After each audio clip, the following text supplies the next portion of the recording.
Gravity is often understood as the acceleration of a human body towards Earth. The word Earth acceleration is misleading, because the force that accelerates the body does not come from the Earth itself, but only points towards the Earth, in the case of solids such as our own bodies.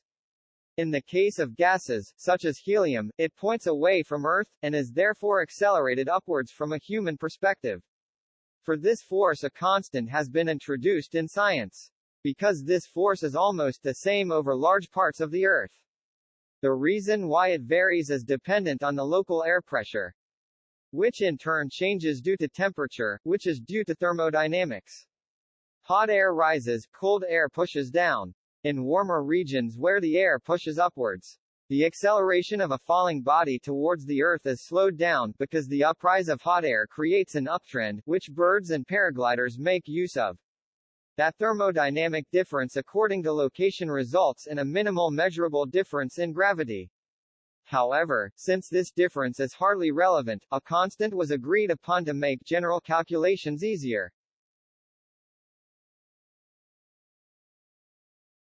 When an object has a rotation, it is subjected to certain forces. These are called centrifugal forces. A rotation is defined by a curved track. These physical laws apply to any object that rotates, whether in a perfect circle or sine waves or anything that doesn't go straight. This is the reason why your body tends to fall towards the left, when you make a right turn with your car, or sitting in a train. If you apply these laws to a supposed ball Earth, not only do you have to consider the Earth's own daily rotation, but also the yearly rotation. If you rotate a bucket of water with your arm, the water is pushed towards the bottom of the bucket, due to this centrifugal force. The supposed ball Earth would be just like that bucket filled with water, if it was rotating around the sun.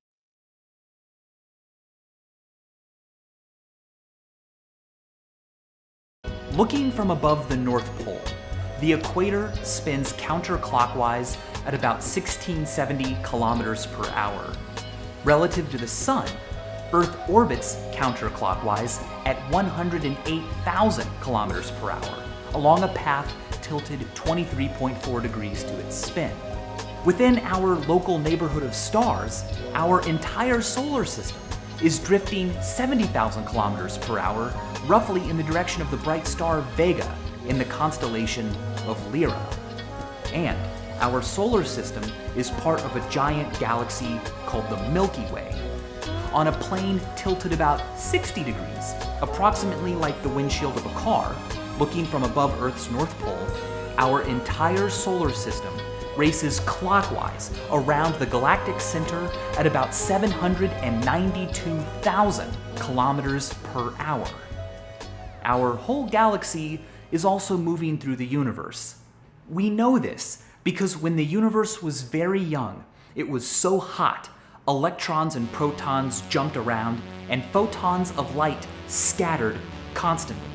They couldn't travel very far before scattering again, so the universe was opaque. But then, around 380,000 years after the Big Bang, the universe cooled just enough for electrons and protons to form hydrogen. Suddenly, abruptly, photons decoupled from this obstacle course and could travel relatively unencumbered. The universe became transparent to light. And since that moment, those early photons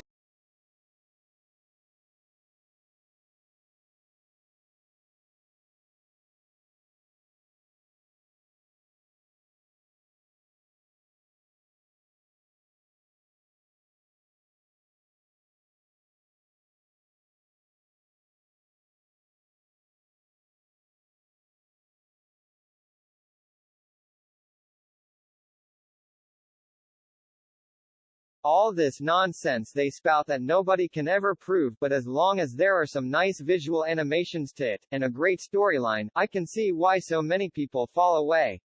They entertain themselves with everything that comes with the globe ideology, galaxies in outer space, super advanced aliens, etc. It always has to be complex, right? Truth could never be just as simple as a flat Earth, right?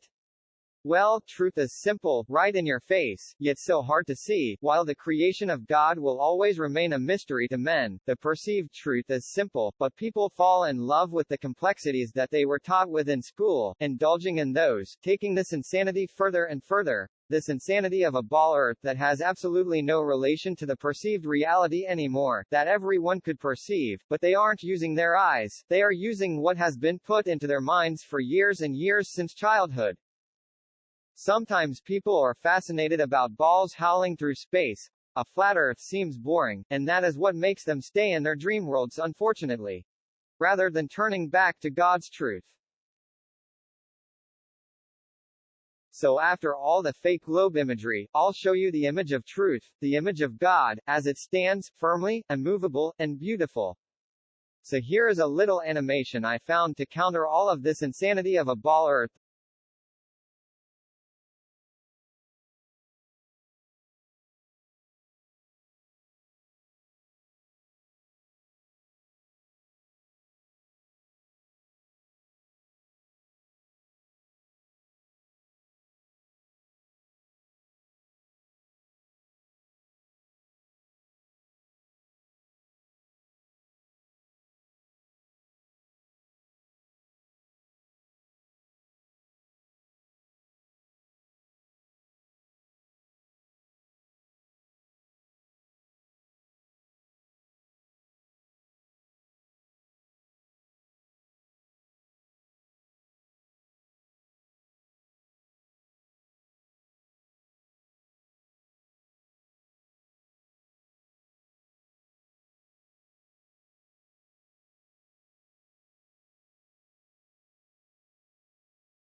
The physical laws, God's laws, and God's truth speaks for itself.